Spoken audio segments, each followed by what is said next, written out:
সমিত সোম, হামজা চৌধুরী ও ফাহামিদুলকে নিয়ে ঘরের মাঠে বোধহয় বাংলাদেশে একটা ভালোই অ্যাডভান্টেজে থাকবে সিঙ্গাপুরের বিপক্ষে। সিঙ্গাপুরের বিপক্ষে আজকের ম্যাচে বাংলাদেশের লাইন আপটা আমার মতে কেমন হওয়া উচিত, অ্যাকচুয়ালি কেমন হবে, এবং সিঙ্গাপুরের কোন কোন জিনিসটা নিয়ে আমাদের খেয়াল রাখতে হবে যাতে করে আমরা ম্যাচটা জিততে পারি, সেই সব বিষয় নিয়ে কথা বলবো।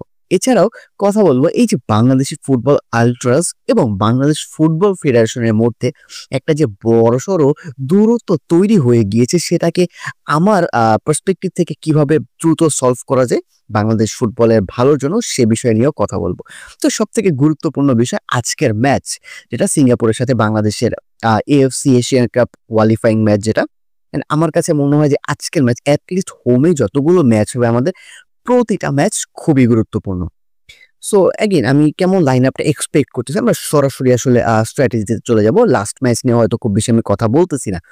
প্রথমত আমরা যদি হচ্ছে ডিফেন্স লাইনে চলে আসি, সেক্ষেত্রে আমার কাছে মনে হয় তাজউদ্দিন তার ডেবিউতে দারুণ পারফর্ম করছে এবং সে কনফিডেন্সের একদম চূড়ায় আছে। সো আইড সে যে তাজউদ্দিনকে আমার স্টার্ট করানো উচিত। অ্যান্ড সেন্টার ব্যাক পেয়ারিং আমি সেমই দেখতে চাই, তপু ভাই অ্যান্ড তারেক কাজী ভাই। অ্যান্ড লেফট ব্যাকে আমার কাছে মনে হয় একটা স্লাইড চেঞ্জ আনার দরকার। আমি ইসা ফয়সালকে দেখতে চাই আর সাদউদ্দিনের জায়গায়। কারণ হচ্ছে আমার কাছে মনে হয়েছে যে সাদ বেশ ভালনারেবল এবং বেশ কিছু ক্ষেত্রে আমার কাছে মনে হচ্ছে তার কাছ থেকে আমি যেটা এক্সপেক্ট করতেছি সেই জিনিসটা পাচ্ছি না obviously. And I think Isa can contribute more. At least আমার কাছে এটা মনে হয় যে ইসাকে হয়তো সেক্ষেত্রে যদি আমরা নিয়ে আসি, আমার কাছে মনে হয় লেফট হ্যান্ড সাইডটাতে আমরা বেশি রিলায়েবল থাকতে পারবো তার উপরে। সো যাই হোক, এটা গেল আমাদের ডিফেন্স। মিডফিল্ডটাতে গিয়ে অবভিয়াসলি আপনারা সেই ড্রিম সেটআপ আশা করতেই পারি, যেখানে হচ্ছে সমিত সোম, হামজা চৌধুরী এবং কাজিম শাহ থাকবে। এবং আমি বলতে পারি যে সমিত এবং হামজার একটা ডাবল পিভট থাকবে, সেখান থেকে দুইজনই খুব কন্টিনিউয়াসলি ফ্লুইডিটি মেনটেন করে আর কি মুভ করতে থাকবে, যেটাতে একটা অ্যাডভান্টেজ হবে। গত ম্যাচও আমরা দেখছি কাজিম শাহ আর কি সেই জিনিসটা করতেছে। যদি কোনো পার্টিকুলার কাউকে আপনি মার্ক করে রাখেন, সেক্ষেত্রে কোনো একটা প্লেয়ার কিন্তু প্রতিপক্ষকে টেনে এনে পিছনে একটা বড়সড় ফাঁকা তৈরি করতে পারে এবং সেখান থেকে কিন্তু আমরা থ্রু বল বলেন, ওভারহেড বল দিয়ে বলেন, কিন্তু আমরা চান্স ক্রিয়েট করতে পারি। সো এটা একটা আসলে অ্যাডভান্টেজ হতে পারে ফ্লুইড গেম প্লেয়ার। এবং মিডফিল্ড আমি যাদের কথা বললাম তারা তিনজন যেহেতু বাইরের খেলার সাথে অনেকটা ইউজ টু, সো এই জিনিসটা তারা সহজেই করতে পারবে বলে আমার কাছে মনে হয়। এবার যদি ফ্রন্টে চলে আসি, আর রাকিব ভাইয়ের প্রেসিং অ্যান্ড প্রেসের জন্য অবভিয়াসলি রাইট উইং এসে এবং লেফট উইংয়ে ফাহামিদুল, তা নিয়ে কোনো প্রশ্নই নেই। বাট সেন্ট্রাল আমি একজন অ্যাকচুয়ালি নাম্বার 9 হিসেবে আলামিনকে দেখতে চাই। একজন জেনুইন নাম্বার 9 এর প্রেসিং বলেন, প্রেজেন্স বলেন, সবকিছু কিন্তু মেকশিফট স্ট্রাইকার তাদের থেকে আলাদা হয়।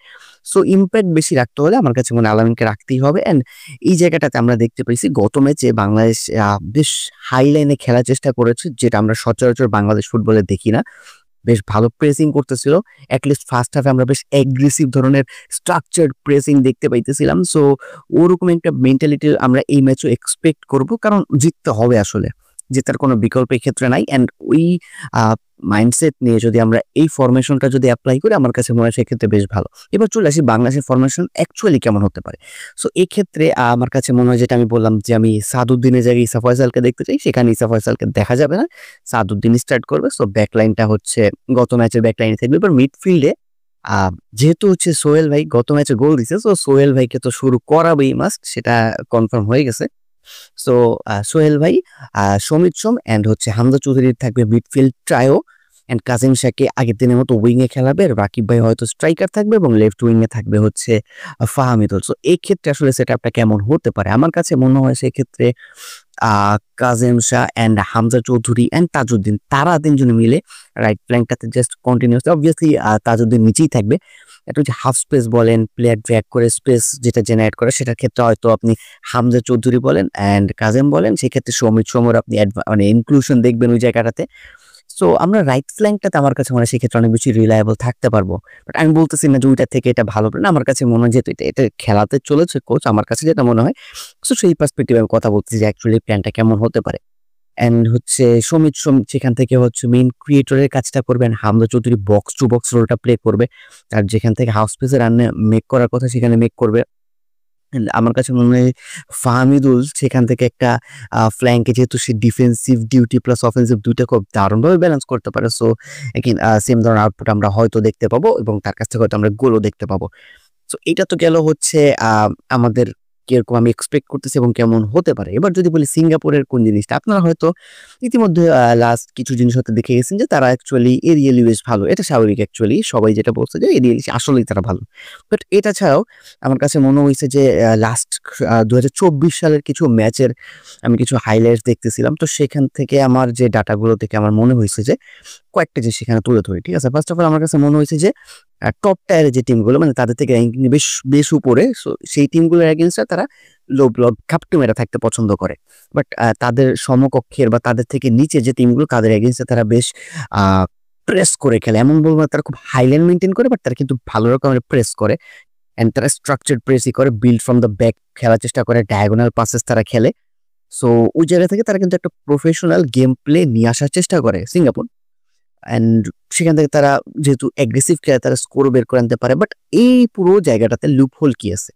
লুপহোল বলতে আমার কাছে যেটা মনে হয়েছে যে তারা যখন তাদের ফুল ব্যাককে ইনভার্ট করে, ইনভার্ট মানে হচ্ছে যে ফুল ব্যাকদেরকে মিডফিল্ডে টেনে নিয়ে আসা যে ব্যাপারটা, ওই জায়গাটাতে তারা বেশ স্পেস ল্যাক করে এবং কাউন্টারে তারা বেশ গোল কনসিড করে। এবং তাদের স্ট্যামিনা অবভিয়াসলি সেক্ষেত্রে আমরা খুব বেশি হাই স্ট্যামিনার দল না, বাট তারা কিন্তু ম্যাচের শেষ দিকে অর্থাৎ আমার কাছে মনে হচ্ছে ৭০ মিনিটের পর থেকে তারা বেশ গোল কনসিড করে। আপনি যদি আপনার স্ট্যামিনা ধরে রাখতে পারেন বা প্রপার সাবস্টিটিউশন ইউজ করতে পারেন, যদি বাংলাদেশের শেষ মুহূর্তে গোল দরকার হয়, একটা অ্যাডভান্টেজ কিন্তু নিতেই পারে বাংলাদেশ আ সেখান থেকে কাউন্টার অ্যাটাক করে। সো এগেইন আমার কাছে মনে হয় সবকিছু মিলিয়ে আমাদের তাদের এরিয়াল যে থ্রেট সেটা অবভিয়াসলি মাথায় রাখতে হবে।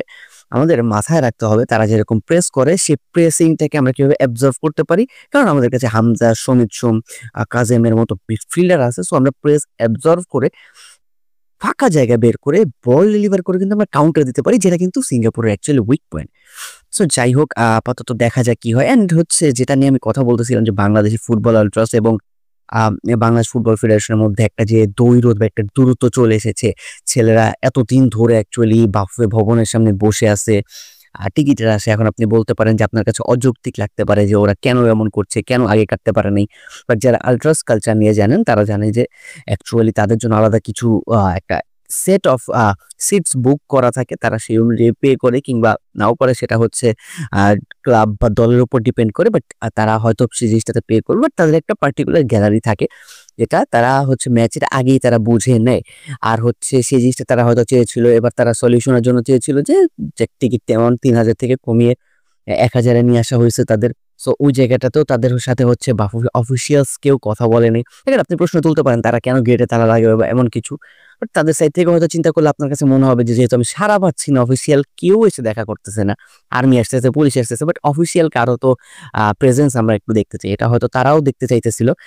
এটা সবকিছু মিলে আমার কাছে মনে হয় বাংলাদেশ ফুটবলের জন্য যেটা ভালো হোক, আপনারা যতটুকু সম্ভব হচ্ছে তাদেরকে হয়তো সিট দেওয়ার চেষ্টা করুন। বাকিটা হচ্ছে মাঠের বাইরে যদি কোনো একটা অ্যারেঞ্জমেন্ট করে দেয়া যায়, যাতে করে আপাতত এটলিস্ট আপাতত বাংলাদেশ ফুটবলের সাপোর্টটা মেইনটেইন থাকুক এবং তাদের সাথে একটা কমিউনিকেশন যাতে আপনাদের বিল্ড আপ হয়। যাই হোক সবাই বাংলাদেশ ফুটবল নিয়ে কাজ করতেছে। দিন শেষে আ আল্ট্রাস বলেন, বাংলাদেশ ফুটবল ফেডারেশন বলেন বা সাধারণ মানুষ বলেন, সবাই বাংলাদেশ ফুটবলের ভালো চায়।